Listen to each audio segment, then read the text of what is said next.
Industria e përpunimit të qumshtit në Shqipëri shënoi rritje gjatë vitit 2025 me 101.000 ton qumësht të grumbulluar ose 6.9% më shumë se një vit më parë. Rritja u mbështet kryesisht nga qumshti i lopës, ndërsa qumshti i deles dhe i dhis pësuan rënje të ndjeshme, duke reflektuar vështirësitë e sektorit të baktive të imta. Edhe prodhimi i djathit u rrit lehtë në total fal përpunimit të qumshtit të lopës, ndërsa djathi dhe qumshti i deles dhe i dhis shënoi rënje.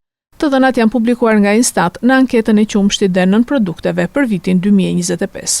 Pavarësisht rritjes së prodhimit, çmimet e bulmetit vijuan të rriten. Sipas Eurostat, Shqipëria renditet e treta në Evropë pas Zvicrës dhe Norvegjisë për nivelin më të lartë të çmimeve të qumshtit dhe nën produkteve të tij, me 135.6% të mesatares së Bashkimit Evropian.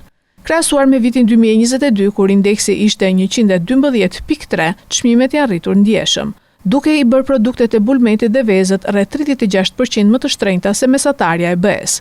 Ndryshe nga Zvicra dhe Norvegjia, ku pagat janë shumë më të larta, në Shqipëri kjo rritje rëndon më shumë mbi buxhetet e familjeve, pasi bulmeti mbetet një nga produktet bazë të konsumit.